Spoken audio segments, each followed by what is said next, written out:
Soares na área, lance Zé Luís, também o penalti a favor do Portimonense. Vimos agora esses lances que envolvem o Benfica, Ruben Dias frente ao Braga, o Veilo que estávamos a ver frente ao Passos e o Gabriel também frente ao Famalicão. Tudo lances com Bruno Esteves no VAR e aqui o caminho só pode ser às vezes há incompetência, não é? Há em todas as áreas, mas aqui também há uma dualidade de critérios que já começa a ser gritante. Por isso que eu te pergunto Bruno Esteves tem condições para continuar a arbitrar daqui para a frente ou ser VAR nestes jogos? Pois, essa é uma pergunta central.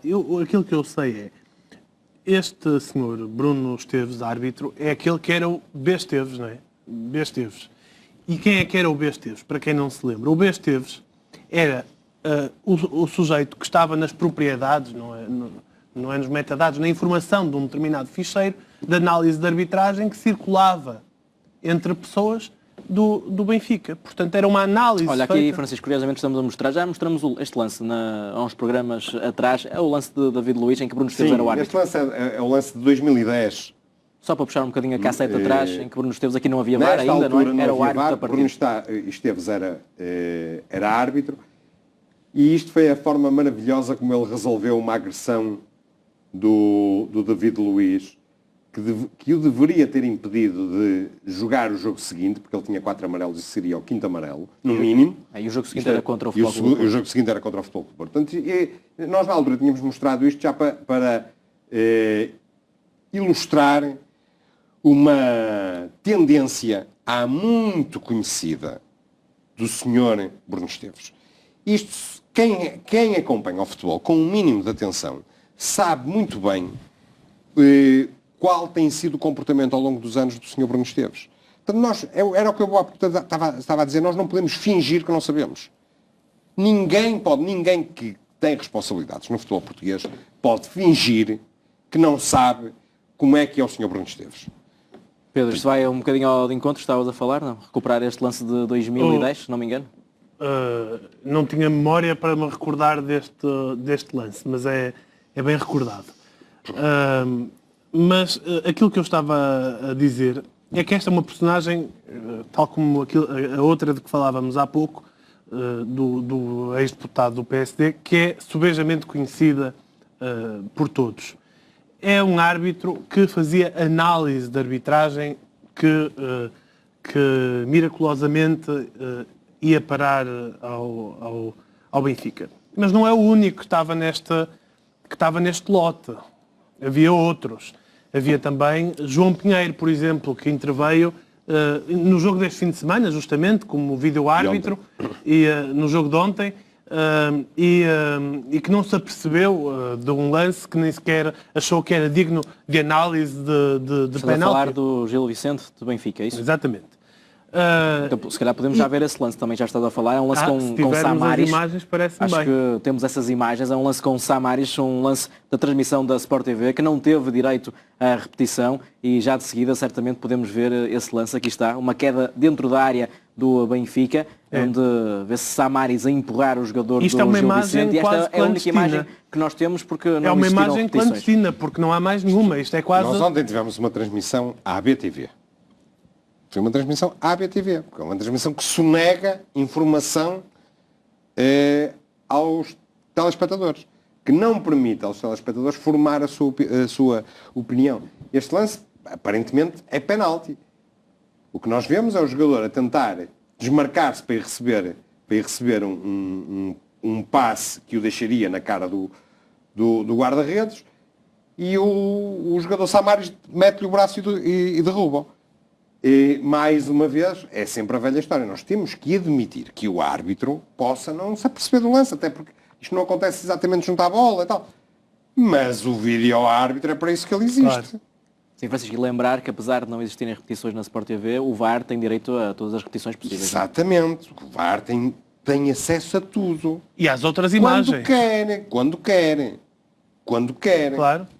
Mas a questão aqui é, porque é que para estes jogos sistematicamente caem lá este tipo de VARs?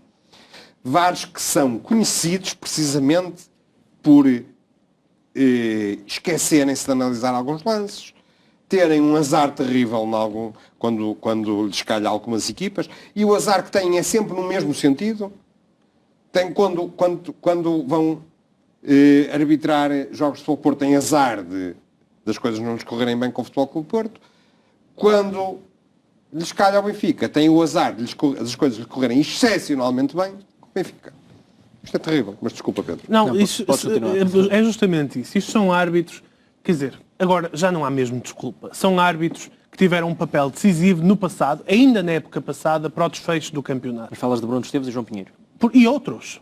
Falo também, por exemplo, e não vou nomeá-lo, mas aquele árbitro em relação ao qual o Benfica tinha detalhes sobre a vida privada, sobre com quem andava, encontros extraconjugais, e não vou nomeá-lo porque acho que isso não deve ser tema em concreto relativamente à pessoa.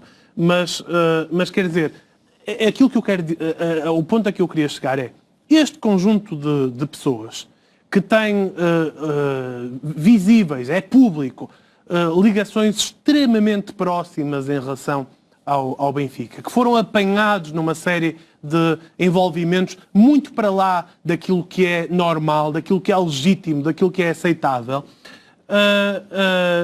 Estas pessoas não deviam continuar a ter a oportunidade de decidir campeonatos. Não deviam, neste momento, estar a arbitrar ou a participar no vídeo-árbitro de jogos que tenham a ver com o Benfica ou com os seus rivais diretos, neste caso o Futebol Clube do Porto. Não podem, não têm condições para isto. Quanto mais não seja porque o público desconfia. Porque qualquer erro do árbitro, mesmo que seja um erro absolutamente inocente, está automaticamente contaminado por esse seu passado. Porquê? Porque tudo aquilo que se passou, veio tudo a público, a confirmar as suspeitas que já antes existiam, e esta gente toda achou que não tinha nada a dizer. Os próprios árbitros em primeiro lugar, e depois as autoridades em concreto em segundo. O Conselho de Disciplina, desde logo. Quer dizer, enquanto estiver a decorrer um inquérito, um processo disciplinar de averiguação de todos esses factos, eu não vejo como possível que estes árbitros continuem a intervir como se nada fosse em jogos que dizem respeito aos clubes envolvidos e aos seus rivais diretos. Não é possível perpetuar esta situação. Pedro, mas porquê achas que continua a acontecer? Não há mais escolha? Não há mais onde escolher? Acho que provavelmente o Conselho de Arbitragem, que é quem faz as nomeações, que sabe perfeitamente, sabe muito melhor do que nós, aliás, que estes árbitros intervieram no passado no sentido de influenciar os jogos e os campeonatos por maioria de razão a favor do Benfica. Isso foi evidente o ano passado.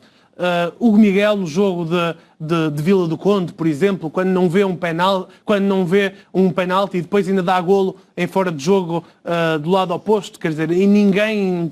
João Pinheiro, nos diversos jogos e as suas nomeações consecutivas, eu acho que o Conselho de Arbitragem é fraco, é frágil e reage de forma imediata às pressões exercidas por Luís Filipe Vieira. Isso é mais do que evidente para mim. Luís Filipe Vieira ameaça os árbitros, ameaça as instituições e elas reagem com receio, são temerosos e então preferem fazer nomeações confortáveis, que sabem que nunca terão da parte do Benfica uma reação hostil, e isso é mais seguro para as suas próprias posições. Mas esse é o meu ponto de vista, vale o que vale e é o que é. Mas a verdade é que, ainda no jogo contra o Portimonense aqui no Dragão, se não fosse aquele grande golo do Alex Telles, a verdade é que provavelmente teríamos empatado aquele jogo, não sabemos, efetivamente, depois do golo poderia ter ocorrido um golo porque o Futebol Clube do Porto estava em cima do Portimonense.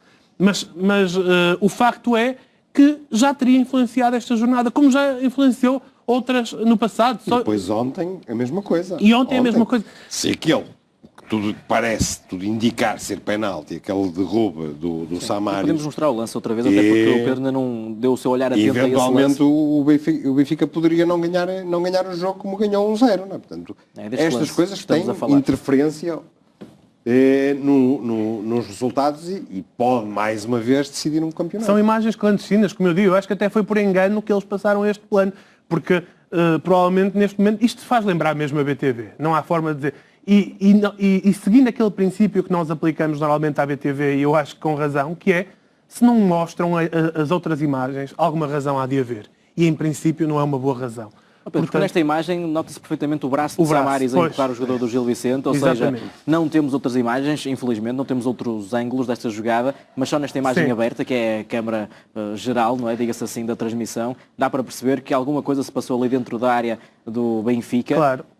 E é estranho não existirem repetições deste lance. É estranhíssimo, é absolutamente estranho, é inaceitável. E como é que depois tem aquele programa de análise ao jogo, o juízo final, ou lá o que é, com o árbitro, o VAR de contrafação da Sport TV, e passam completamente ao lado disto. Mas isso é outra questão e já lá vamos. Agora, recuando um pouco para concluir, eu acho que era de todo conveniente que o Conselho de Disciplina, para um lado ou para o outro, de uma vez por todas, decidisse em relação ao processo disciplinar aberto relativamente ao caso dos e-mails e que as suspeitas levantadas, consistentes, documentadas, relativamente a estes árbitros que estão a decidir campeonatos, que continuam a decidir campeonatos, sejam de uma vez por todas dissipadas, seja pela conclusão de que eles são de facto culpados e que não podem, nesse sentido, continuar a arbitrar, seja que os ilibem, que descubram alguma coisa que afinal era tudo mentira, que olha, que os e-mails são todos truncados,